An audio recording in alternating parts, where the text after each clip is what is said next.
आज आपण या व्हिडिओमध्ये गव्हाच्या पिठाची पौष्टिक नानकटाई कशी बनवायची ते बघणार आहोत।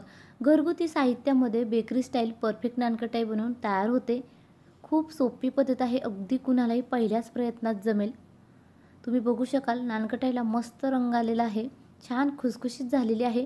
अगदी बेकरीमध्ये मिळते त्याच पद्धतीची सेम नानकटाई घरच्या घरी बनवून तयार होते। त्याचबरोबर घरातील मोजक्याच साहित्यांमध्ये कढईमध्ये ही नानकटाई आज आपण बनवणार आहोत। चला तर मग वेळ न वाया घालवता रेसिपीला सुरुवात करूया। नानकटाई बनवण्यासाठी इथे आपण एक मोठी वाटी गव्हाचं पीठ घेतलेलं आहे। गव्हाचं पीठ अगोदरच आपण चांगलं चाळून घेतलेलं आहे। ज्या वाटीने आपण बेसन किंवा बाकीचे साहित्य घेतलेले आहे त्याच वाटीने 3 कप भरून आपण गव्हाचं पीठ घेतलेलं आहे। संपूर्ण साहित्य आपण एकाच कपाने मोजून घेतलेले आहेत। 1 कप बेसन घेतलेला आहे, अर्धा कप आपण बारीक रवा घेतलेला आहे, 1 कप रवा दाणेदार साजूक तूप घेतलेलं आहे, त्याचबरोबर जाड साखर घेतलेली आहे। ती जास्त प्रमाणात गोड असते त्यामुळे मी फुल 1 कप भरून घेतलेली आहे। तुम्ही साखरेचं प्रमाण थोडंसं वाढवू शकता। 1 चमचाभर बेकिंग पावडर घेतलेले आहे, चवीपुरतं मीठ घेतलेलं आहे। संपूर्ण साहित्य आपल्याला एकाच वाटीने घ्यायचे आहे, त्यामुळे नानकटाई अगदी परफेक्ट होते। सर्वात अगोदर आपण साखरेची पिठी साखर तयार करून घेऊया। तुम्ही इथे रेडीमेड पिठी साखर सुद्धा वापरू शकता। इथे मी जाड साखर वापरलेली आहे। ही साखर बारीक साखरेच्या प्रमाणात थोडीशी जास्त गोड असते, त्यामुळे मी 1 कप भरून घेतलेली आहे। तुम्ही बारीक साखर वापरणार असाल तर साधारण अजून अर्धा कप किंवा 2 ते 3 चमचे साखर तुम्ही वाढवू शकता। यामध्येच आपण विलायची टाकून घेणार आहोत। मिक्सरला एकदम बारीक पिठी साखर तयार करून घेऊयात। इथे आपल्याकडे तयार विलायची पावडर असेल तर साखरेमध्ये विलायची नाही टाकून घेतली तरी सुद्धा चालेल, सेपरेट विलायची पावडर टाकून घ्यायची आहे। मिक्सरला एकदम बारीक पिठी साखर आपण तयार करून घेतलेली आहे। एका परातीमध्ये ही संपूर्ण पिठी साखर आपण काढून घेऊयात। पसरट ताट किंवा परात घ्यायची आहे, कारण साखर व तूप आपल्याला चांगलं फेटून घ्यायचं आहे, त्यामुळे इथे मी पसरट मोठी परात घेतलेली आहे। परातीमध्ये संपूर्ण पिठी साखर आपण टाकून घेतलेली आहे। पिठी साखरेमध्येच आपल्याला आपण घेतलेलं साजूक तूप टाकून घ्यायचं आहे। संपूर्ण 1 वाटी साजूक तूप आपण इथे वापरलेलं आहे।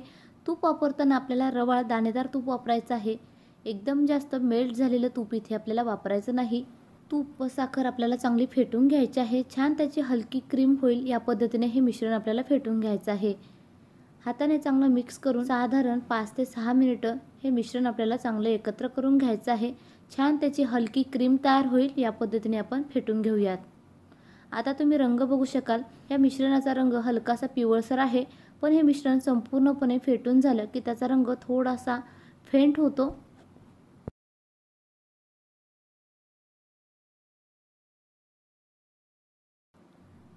हाताच्या तळव्यांनी या पद्धतीने हे मिश्रण आपल्याला चांगलं फेटून घ्यायचं आहे।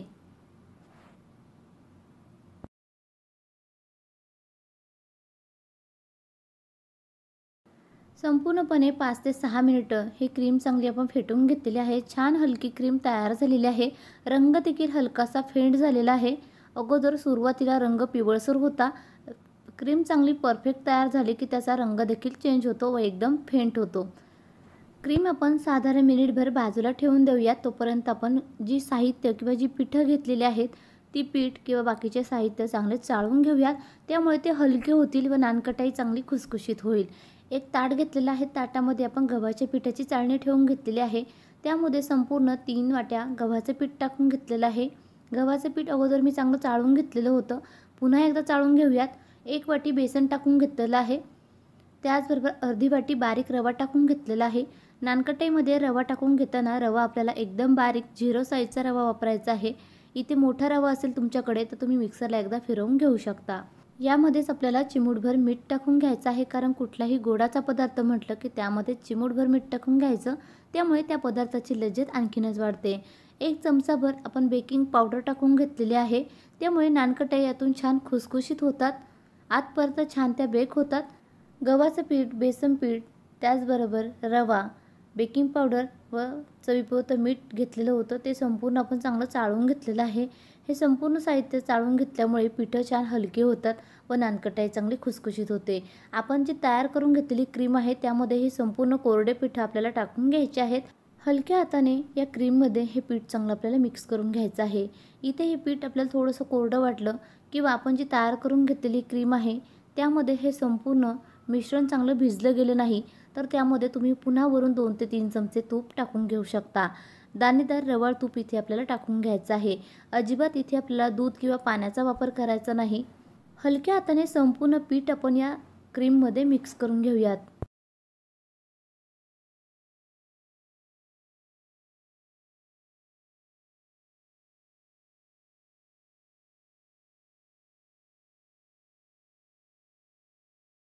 संपूर्ण पीठ भिजून झालेलं आहे. या पद्धतीने याचा आपल्याला डो तयार करून घ्यायचा आहे. एकदम सॉफ्ट हे पीठ आपल्याला तयार करून घ्यायचं आहे. एकदम जास्त कोरडं ठेवायचं नाही, नाहीतर नानकटाई एकदम कोरडी होते. हे पीठ भिजवत असताना पुन्हा आपण वरून 2 चमचे साजूक तूप टाकून घेतलेलं आहे. नानकटाई खुसखुशीत होण्यासाठी सर्वात महत्त्वाची टिप्स म्हणजे हे जे पीठ आपण किंवा हे मिश्रण आपण तयार करत असताना आपल्याला हे मिश्रण थोडंसं कोरडं वाटलं तर आपल्याला अजिबात पाणी किंवा दुधाचा वापर करायचा नाही. त्याऐवजी आपल्याला साजूक तूप वापरायचं आहे किंवा तुम्ही इथे डालडा तूपसुद्धा वापरू शकता. तूप टाकूनच हे संपूर्ण मिश्रण आपल्याला तयार करून घ्यायचं आहे. मिश्रण एकदम परफेक्ट तयार झालेलं आहे. आता आपण याच्या छोट्या छोट्या नानकटाई तयार करून घेऊयात. नानकटाईंना आपल्या आवडीप्रमाणे आपण शेप देऊ शकता. गोल किंवा उभ्या आकारामध्ये ह्या नानकटाई तुम्ही तयार करून घेऊ शकता. इथे आपण बिस्किटांप्रमाणे गोल नानकटाई तयार करून घेणार आहोत. एकदम जास्त पातळ साईजमध्ये ह्या नानकटाई आपल्याला तयार करून घ्यायच्या नाहीत. थोड्याशा जाडसर ठेवायच्या आहेत, त्यामुळे त्या छान खुसखुशीत होतात. याच पद्धतीने संपूर्ण मिश्रणाच्या नानकटाई आपण तयार करून घेऊयात. नानकटाई बेक करण्यासाठी अगोदरच आपण मीडियम फ्लेमवर कढई प्रीहीट होण्यासाठी ठेवलेली आहे. ह्या कढईमध्येच आपण नानकटाई बेक करून घेणार आहोत. अजिबात ओव्हनची देखील गरज नाही. खूप सोप्या पद्धतीने कढईमध्ये बेकरी स्टाईल नानकटाई बनवून तयार होतात. छान खमंग खुसखुशीत होतात.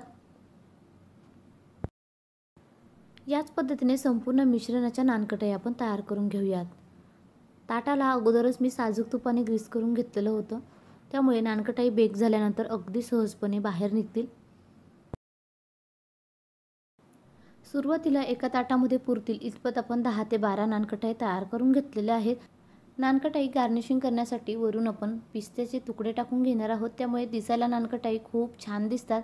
वरून पिस्ता टाकून घेतल्यामुळे नानकटाईला खूप छान टेस्ट येते. या पद्धतीने संपूर्ण नानकटाईंवर आपण पिस्त्याचा क्रश टाकून घेऊयात.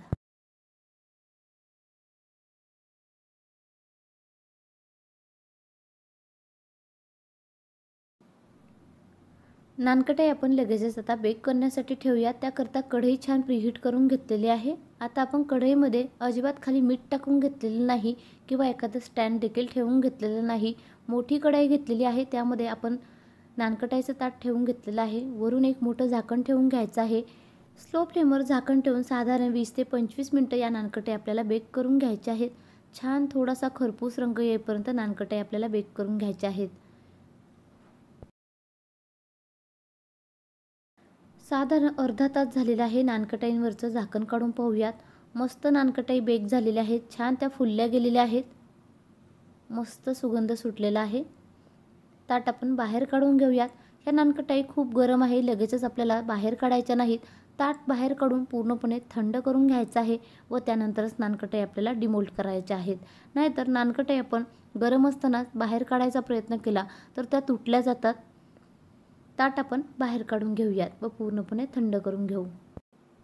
आधीच्या पद्धतीने पुन्हा आपण दुसऱ्या ताटामध्ये नानकटाई तयार करून ठेवलेल्या होत्या. कढई गरमच आहे. एकदम स्लो फ्लेमवर पुन्हा आपण 25 ते 30 मिनिटं नानकटाई बेक करून घेऊयात. संपूर्णपणे अर्ध्या तासामध्ये दुसरे नानकटाईचं ताट देखील तयार झालेलं आहे. नानकटाई छान बेक झालेली आहे. तुम्ही बघू शकाल मस्त ती फुलली गेलेली आहे. नानकटाई बेक करण्या अगोदर तिची साईज तुम्ही बघू शकाल व बेक झाल्यानंतर साईज बघू शकाल. मस्त ती फुलली गेलेली आहे. हे ताट देखील आपण बाहेर काढून पूर्णपणे थंड करून घेऊयात व नानकटाई बाहेर काढूयात. अगोदरचं ताट पूर्णपणे छान थंड झालेलं आहे. तुम्ही बघू शकाल मस्त रंग आलेला आहे. छान नानकटाई बेक झालेली आहे. एकही नानकटाई तुटलेली नाही. संपूर्ण नानकटाईंना खूप छान रंग आलेला आहे. मस्त खुसखुशीत नानकटाई बनून तयार होते.